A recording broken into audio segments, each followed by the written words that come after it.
Hello students, IUPAC nomenclature बतला रहा हूँ। हाइड्रोकार्बन्स का बतलाया, फिर उसके बाद में क्रियात्मक समूह कार्बोक्सिलिक अम्ल का भी बतला दिया है। ये वीडियो स्टार्ट भी कार्बोक्सिलिक अम्ल के कुछ अभ्यास के साथ स्टार्ट कर रहा हूँ। तो कुछ क्वेश्चंस हैं कि कार्बोक्सिलिक अम्लों की संरचना, नामांकन, इसमें आप यदि ये क्वेश्चंस आपको दिए जाए तो आप इनको कैसे सॉल्व करेंगे। सबसे पहला एग्जाम्पल है गामा हाइड्रोक्सी अल्फा ब्यूटेनोइक अम्ल। गामा हाइड्रोक्सी अल्फा ब्यूटेनोइक अम्ल।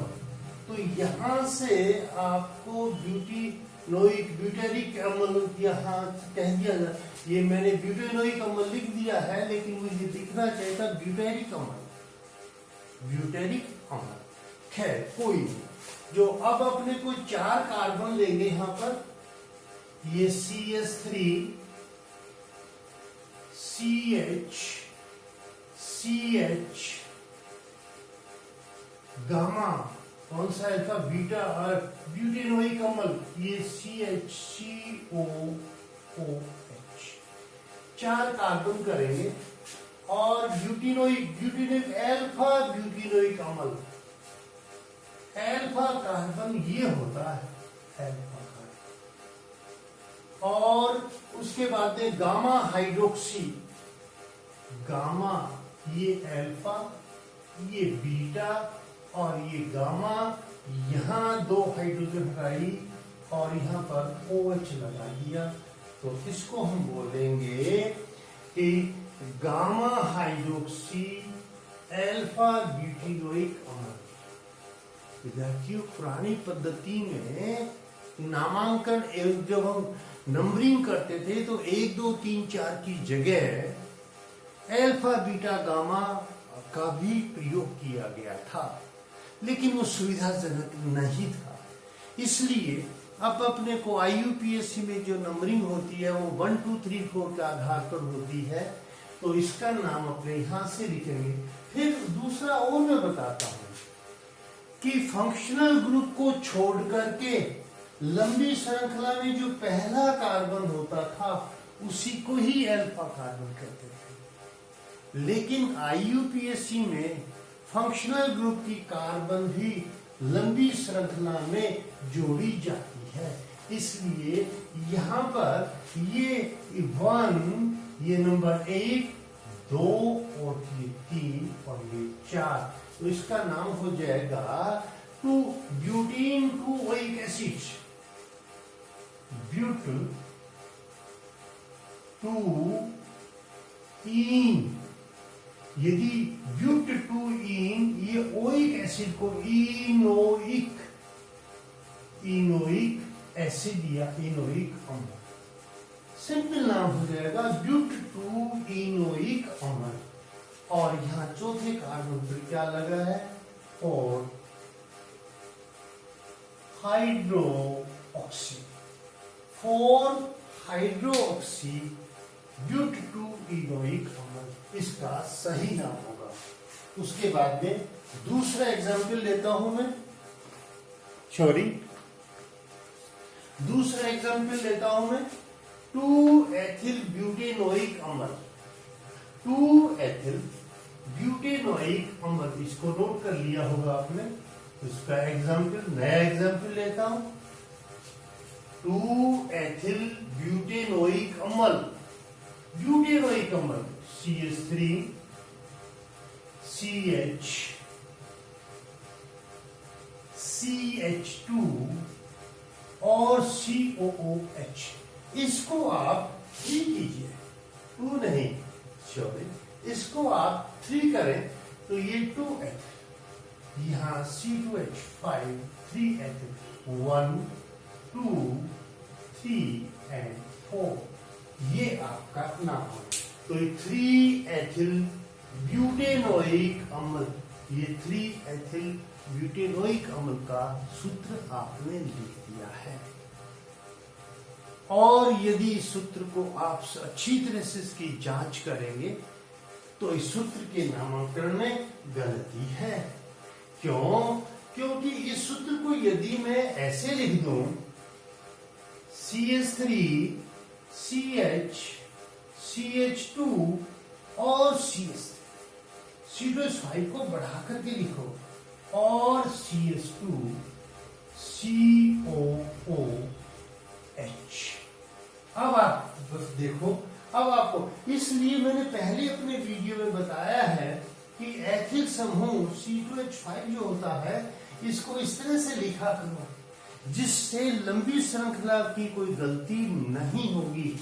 इसलिए यहां से जब मैं इसको 1 नंबर, इस कार्बन को मैं 1 नंबर देता हूं, इसको मैं 2 देता हूं, इसको मैं 3 देता हूं और इसको मैं 4 दूंगा और इसको मैं 5 दूंगा, तो मेरी जो लंबी श्रृंखला है वो तो 5 कार्बन की हो गई।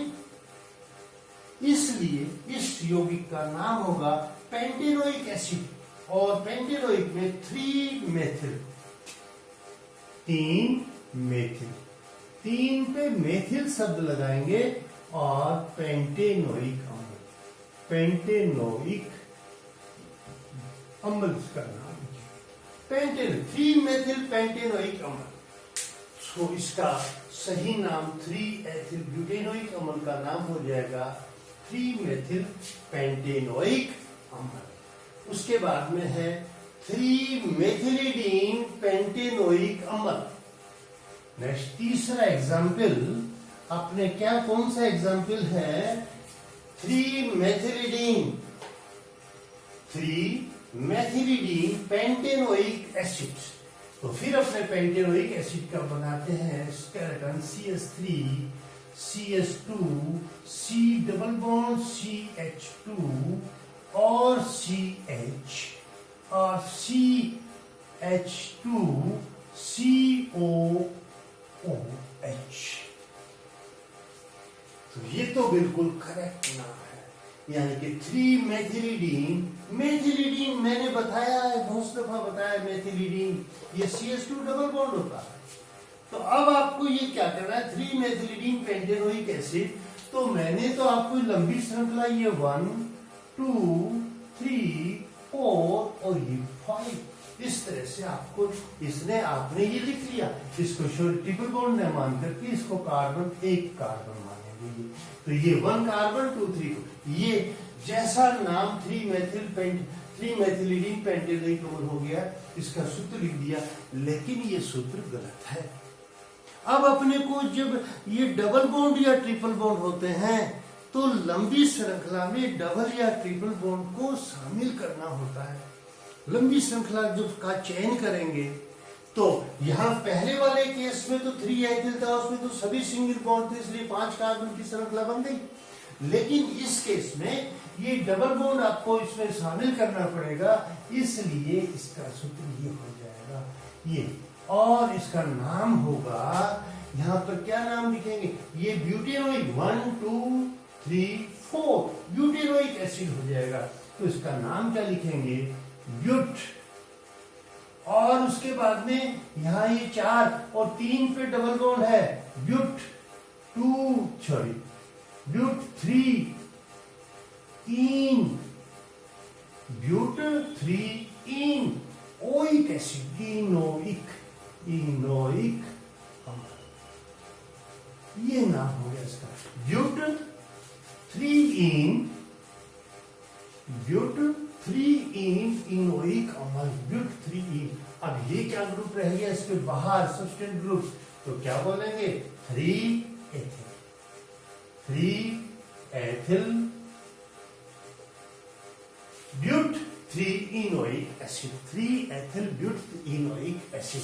तो 3 मेथिलिडीन पेंटेनोइक अम्ल का नाम होगा 3 एथिल ब्यूट 3 इनोइक अम्ल। उसके बाद में नेक्स्ट ये CH3 CHO CH लिखा है, इसका नाम लिखिए। इसका नाम लिखने के लिए आपको इसमें दोनों COH, ये कार्बन भी और ये कार्बन भी आपको इसमें शामिल करना पड़ेगा। तो यदि यहां पर, कल मैंने आपको ये बताया था कि CH2 मेरे पहले वीडियो में COH COH, ये COH, COH मैलेइक एसिड होता है। तो इसका नाम यहां नाम लिख सकते हैं आप, मेथिल मैलेइक अम्ल, मेथिल मैथेलेइक अम्ल। तो यहां CH2 की जगह मैंने एक मेथिल शब्द लगा दिया है, CH3। अब आपको ये COH भी शामिल करना पड़ेगा, दोनों COH को लंबी श्रृंखला ये है। तो इसमें अब ये दोनों 1, 2 और 3, तो इसका नाम क्या होगा? प्रोपेन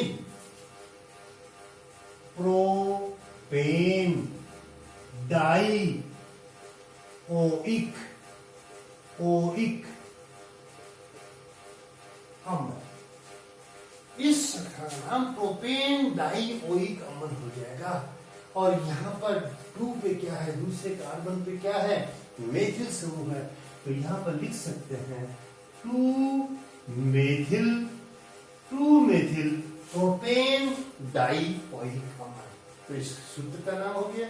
उसके बाद में CH3 ट्रिपल बॉन्ड CH ये आ गया। तो इसका नाम क्या होगा? इसका नाम तो सिंपल है, 1, 2, 3, 4 और ब्यूटेन, ब्यूट हो गया, ब्यूट 2 आइन, 2 इन। यहां पर मैं क्या लिखा हूं? इन लिख रहा हूं। इन और डाई ओइक एसिड भी यहाँ श्योरी पहले ऊपर लिखा होगा मैंने, वहां पर ओइक डबल बॉन्ड को, यहाँ ट्रिपल बॉन्ड को आइन से शब्द करेंगे, डबल बॉन्ड को इन से और सिंगल ट्रिपल बॉन्ड को आइन से करेंगे। ब्यूट 2 आइन है ये। और ये COH का क्या लगाएंगे? ओइक। तो इसमें जब ब्यूटा आइन ओइक, तो यहाँ आइनोइक, ब्यूटाइनोइक अम्ल, ये ब्यूटाइनोइक अम्ल हो गया। तो ये मैंने आपको कुछ नाम बताए हैं जिनको आप करेक्ट करेंगे। अब मैं आपको एसिड अम्लों के व्युत्पन्न के नाम बताऊंगा।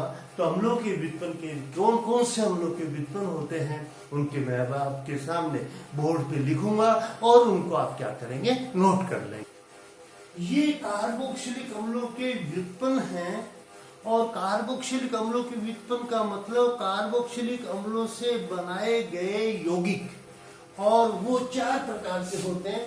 पहला एनहाइड्राइड, दूसरा एल्केनोइल हैलाइड, तीसरा एस्टर और एमाइड।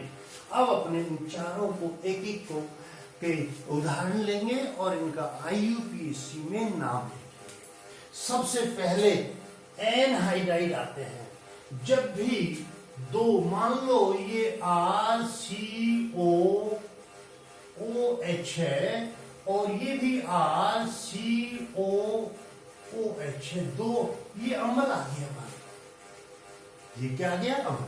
तो इसमें से यदि अपने एक वाटर मॉलिक्यूल को हटा देते हैं तो इस ऑक्सीजन से ये दोनों के दोनों यौगिक, दोनों जो रेस्ट पार्ट हैं, ये जुड़ जाते हैं, R और ये O। अब इस संरचना को जब सीधा लिखा जाता है, इस R की जगह आप R की जगह H लिख सकते हैं और R की जगह आप CH3 लिख सकते हैं या और कुछ लिख सकते हैं। तो इसलिए जब R की जगह आप H लिखेंगे तो यहां पर ये H, CO और H, CO और ये HOS थे और यहां पर आप O लगा दिया, तो ये एनहाइड्राइड किसका है? सबसे पहले आपको मूल रूप से ये एनहाइड्राइड किसका है? तो इस किसका है? ये SCOH का था, SCOOH का था, यानी SCOOH का एनहाइड्राइड था। तो SCOH को IUPAC में क्या कहते हैं? तो HCOH में H का नाम क्या है? ऐसे एक कार्बन है, मेथेन है और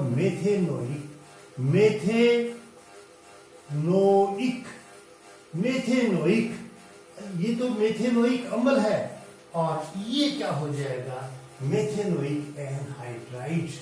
मेथेनोइक क्योंकि ये फॉर्मिक अम्ल से बना है, ये एनहाइड्राइड फॉर्मिक अम्ल से बना है। फॉर्मिक अम्ल को IUPAC में मेथेनोइक अम्ल कहते हैं, इसलिए मेथेनोइक एनहाइड्राइड।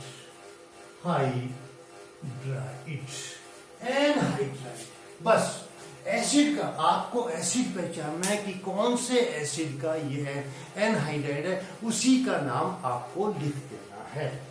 अब यदि आपको इनके सूत्र, इनकी प्रैक्टिस करके आपको सूत्र इनके अलग अलग लिखने चाहिए। मान लो ये मैं H ऐसे लिख देता हूं, HCO, और यहाँ ये लिखा, और ये CO, और ये लिख दिया H, तो आप इसको पहचान लेंगे क्या?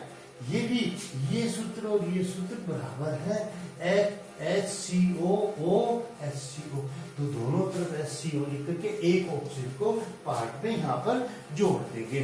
तो इस प्रकार से आप क्या कर सकते हैं कि इस यौगिक को इस तरह से इसके साथ में जोड़ सकते हैं।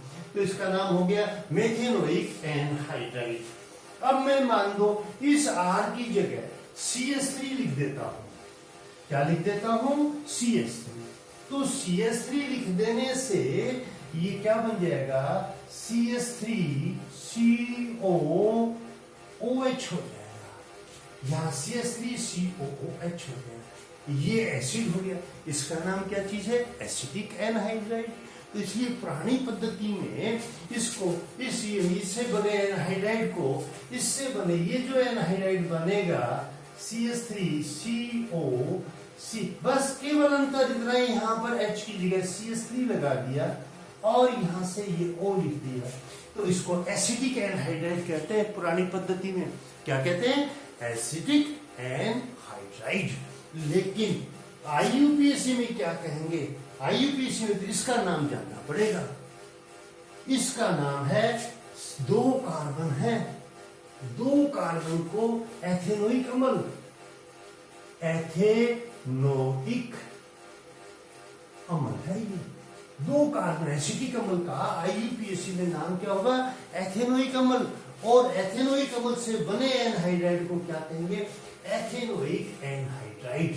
यानी कि इसको आप ऐसे भी लिख सकते हैं, CO, और फिर इसको यो, और यो CO, और ये CH3, ऐसा भी लिखा जाए। इसको जब दोनों पकड़ के सीधा लिखेंगे तो ऐसा में आ जाएगा। इसका, ये दोनों बराबर हैं, इसलिए इसका नाम होगा एथेनोइक। एथेनोइक क्योंकि एथेनोइक अम्ल से बना है, इसलिए एथेनोइक का क्या है? ये एनहाइड्राइड है, हाइड्राइड, एथेनोइक एनहाइड्राइड। तो मैंने समझता हूं कि एनहाइड्राइड के बारे में मैंने आपको बता दिया है कि ये एनहाइड्राइड क्या होते हैं। उसके बाद में दूसरा जो एग्जाम्पल है वो है एल्केनोइल हैलाइड। एल्केनोइल हैलाइड, जब एल्केनोइल हैलाइड के अंतर्गत क्या होता है कि RCO और ये OH होता है, इस OH को रिप्लेस करके +X लग जाता है, RCO, और यहाँ X लग गया, ये X, OH हट गया यहाँ से, और यहाँ पर X लग गया। X आप जानते हैं कि क्लोरीन, ब्रोमीन और आयोडीन, जनरली क्लोरीन ज्यादा स्टेबल होती है, बाकी नहीं होते, कहने को कह देते हैं। तो इसलिए R की जगह में HCO और यहाँ पर Cl कर देता हूं। फिर R की जगह मैंने CH3CO और Cl कर दिया।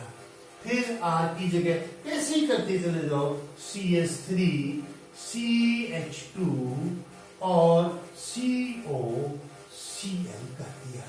तो इनका नाम होगा, इनका सामान्य नाम तो एल्केन से बने हैं ना, ये एल्केनोइल हैलाइड कहलाता है। इनको क्या बोला जाता है?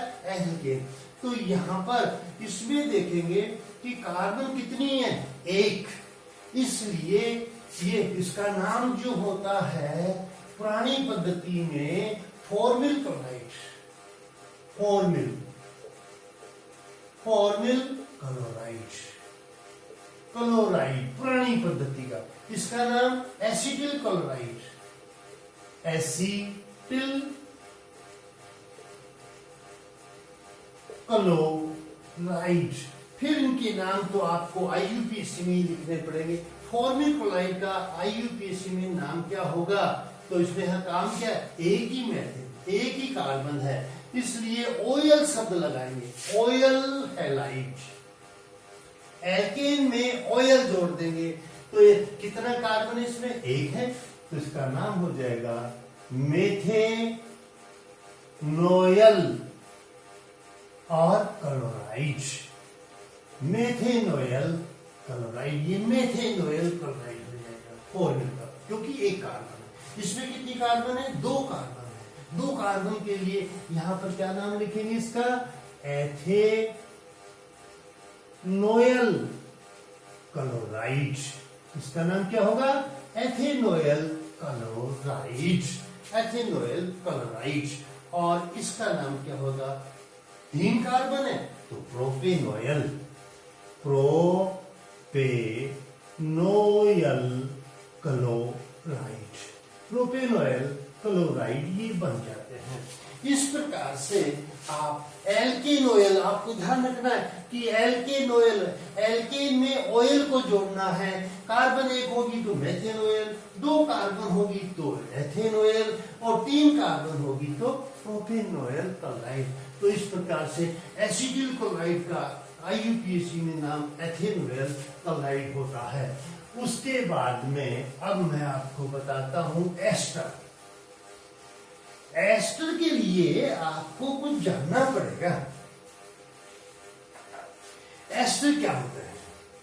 जैसे मान लो ये CH3COOH है और इसकी आपने NaOH से क्रिया करवा दी तो यहां CH3COONA बन जाएगा और प्लस आप क्या बनेंगे? मैं आपको इसका नाम याद रखवाने के लिए बतलाता हूं। एस्टर, इसका नाम होगा, यहां से बोलते हैं इसका नाम, ये सोडियम। क्या नाम होगा? सोडियम। और फिर बाकी ये एसिटिक अम्ल का भाग है तो इसको क्या बोलते हैं? एसीटेट। आप इसको ऐसे ही याद रखें, CH3COONA, Na के जो है उसको नाम बोलेंगे सोडियम एसीटेट। अब यदि Na की जगह मैं CH3CO ये और C+5 की जगह मान लो मैंने C2H5 रख दिया, C+5, तो आपको पहले इसी को ही लेना पड़ेगा जो सोडियम की जगह मैंने रखा है। सोडियम की जगह क्या रख दिया? एथिल, और इसका नाम हो जाएगा, अभी मैं पुरानी पद्धति से ही नाम बता रहा हूं, ethyl acetate, ethyl acetate, ethyl acid, इसका नाम हो जाएगा एथिल एसीटेट। और इसी तरह से CH3COOCH3 का क्या नाम होगा? CH3 यहां से नाम लेंगे तो मेथिल एसीटेट, मेथिल एसीटेट, ये मेथिल एसीटेट, ये मेथिल एसीटेट। अब आप ये एसीटेट क्या होता है? इसको आप एसीटेट कहते हैं, CH3COO, तो इसको आप एसीटेट कहते हैं, ये एसीटेट है। अब मैं इसका आईयूपीएसी में नाम बताने की कोशिश कर रहा हूं, समझा रहा हूं कि इसका आईयूपीएसी में नाम कैसे लेंगे। तो ये तो मेथिल, ये तो एथिल और मेथिल में तो कोई प्रॉब्लम नहीं है, केवल एसीटेट में प्रॉब्लम है कि एसीटेट का हमें आईयूपीएसी में क्या नाम होना चाहिए। ये कौन से एसिड का भाग है? ये कौन से? ये मेथेनोइक एसिड का भाग है। ये कौन सा एसिड था? Methanoic, sorry ethanoic acid, ethanoic अम्ल। कितने कार्बन है इसमें? दो कार्बन है, दो, एक और दो, इसलिए एथेनोइक अम्ल। एसिडिक अम्ल का आईयूपीएसी में क्या नाम होता है? एथेनोइक अम्ल। इसलिए इसका नाम हो, एसिडेट का जो आईयूपीएसी में नाम होगा एथेनोएट। Ethanoate, ethanoate. अब इसका नाम एथिल एसिडेट की जगह क्या कर देंगे? Ethyl ethanoate, ethyl ethanoate. और इसका नाम क्या हो जाएगा? यहां से चलेंगे। मैंने सोडियम इसीलिए लिखा आपको याद करवाने के लिए, मैं सोडियम पहले लेता हूं। Methyl ethanoate, methyl ethanoate. तो ये मैं समझता हूं आपको आगे होंगे। इसका और एग्जाम्पल देता हूं मैं। मान लो आपको ये कह दिया मैंने कि ये लिखा HCOO-CH3। पहले मैंने CH3, पहले मैंने ये लिखा था CH3COO-CH3, या यहाँ C2H5 किया था, दोनों ही किए थे यहाँ पर, ये पहले एग्जाम्पल में। अब तो मैंने CH3 की जगह H ले लिया। तो H लेते ही आपको सोचना चाहिए ये कौन, सॉरी, H लेते ही आपको सोचना चाहिए कि कौन सा एसिड है ये तो मेथिल हो गया, मेथिल। और ये फॉर्मिक अम्ल हो गया, फॉर्मेट। ये पुरानी पद्धति का नाम इसका क्या हो जाता है? मेथिल फॉर्मेट, क्योंकि ये फॉर्मिक अम्ल है, SCOH का भाग है। ये SCOOS था यहाँ CH3 की जगह, तो इसलिए मेथिल फॉर्मेट। और आईयूपीएसी में क्या नाम हो जाएगा? मेथिल। मेथिल फॉर्मेट कहां से आया है? फॉर्मिक अम्ल से। तो फॉर्मिक अम्ल का क्या नाम होता है यूपीएससी में? मेथेनोइक अम्ल। और मेथेनोइक अम्ल से क्या बनेगा? मेथेनोएट। मेथेनोएट, मेथेनोएट, मेथेनोएट। वहां मैंने यहाँ इसमें एथेनोएट लगाया था, ये एथेनोएट है और ये मेथेनोएट है, मेथेनोएट है। अब यदि आपको इसका नाम लिखना पड़े तो इसका OC2H5 अब मैं लिखूंगा नहीं, एथिल फॉर्मेट। इसका नाम क्या है पुरानी पद्धति में? Ethyl format. और आईयूपीएसी में इसका नाम हो जाएगा एथिल। यहां से चालू करेंगे, एथिल, मेथिल की जगह एथिल आ जाएगा। और ये किसका भाग है? फॉर्मिक अम्ल का, मेथेनोइट। तो इसका नाम भी हो जाएगा एथिल मेथेनोइट। तो आशा करता हूं ये भी आप समझ गए होंगे। इनको एस्टर कहते हैं और सामान्य भाषा में इनको ये कहा जाता है RCOO। और ये R मान लो अलग अलग है, सिमिलर है, तो इनका जो नाम हो जाता है वो आता है एल्किल। कॉमन नेम मेथिल की, मेथिल एथिल की जगह हम क्या लिखेंगे? एल्किल। और मेथेनोइट एथेनोइट की जगह क्या लिखेंगे? एल्केनोइट। एल्केनोइट, एल्किल, एल्केनोइट। एल्किल कौन सा है? मेथिल। एल्केनोइट कौन सा है? मेथिल। तो मेथिल मेथेनोइट। इस तरह से।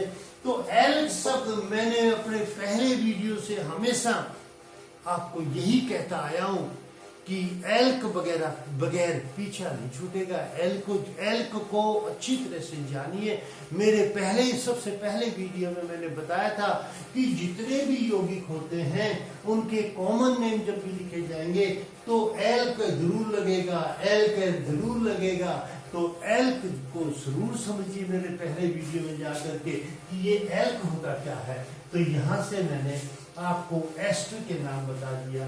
और अब लास्ट में आपको क्या रह गया कि एमाइड। एमाइड में क्या चीज होता है? ये आर की जगह हम H लगा देंगे, C कुछ भी लगा दें, और यहाँ ये जो OH है उसकी जगह NH2 सब हो जाता है। उसकी जगह क्या लग जाता है? H2 आ जाता है। तो इसको मैं क्या बोलेंगे कि इसको R एल्केनेमाइड बोलते हैं। एल्केनेमाइड, एल्केनेमाइड बोला जाता है। अब यहां मैं मान लो CH3CO और यहां NH2 लिख दो, NH2 कर दिया, तो इसको एसिटेमाइड क्या बोला जाता है? एसिटेमाइड। पुरानी पद्धति में। एसिटेमाइड तो कौन सी पद्धति में बोला गया? पुरानी पद्धति में। और नई पद्धति में कार्बन कितने हैं? 2, इसलिए इसका नाम होगा एथेनेमाइड। एथेनेमाइड, एथेनेमाइड, न पे 2 मात्रा है यहाँ एथेन। और यदि ये HCO हो, HCO और NH2 है तो इसका फॉर्मेमाइड, पुरानी पद्धति में क्या नाम होगा? फॉर्मेमाइड। और नई पद्धति में मेथेनेमाइड, क्योंकि एक ही कार्बन है, मेथेनेमाइड, ये मेथेनेमाइड हो जाते हैं। तो आशा करता हूं मैंने आपको ये चारों अम्लों के व्युत्पन्न भी बता दिए हैं। इनके नाम आप अच्छी तरह से याद करेंगे। कंफ्यूजन होते हैं तो इन वीडियो को देख करके आप अच्छी तरह देखें। विद्यार्थियों, मेरे वीडियो आपको हिंदी और इंग्लिश दोनों लैंग्वेजेस में मिलेंगे। दोनों भाषाओं में मेरे वीडियो आ रहे हैं, इसलिए जिस भाषा में भी आप मेरे वीडियो देखना चाहते हैं, इंग्लिश में देखिए, हिंदी में देखिए। केवल in interesting chemistry in Hindi और इन इंग्लिश लगा करके आप मेरे वीडियो देखिए। मेरे वीडियो देखने से आपको जरूर कुछ न कुछ लाभ होगा। और आइए आपको अपने दोस्तों को, साथियों को इनको शेयर कीजिए, लाइक कीजिए। कोई कमेंट हो तो मुझे बताइए। आपकी कोई प्रॉब्लम है तो कमेंट में लिख करके दीजिए। मैं शायद उनको आपके किसी वीडियो में इकट्ठा लेकर के जितने भी आपकी प्रॉब्लम्स होंगी उनको सोल्व करने की कोशिश करूंगा। धन्यवाद।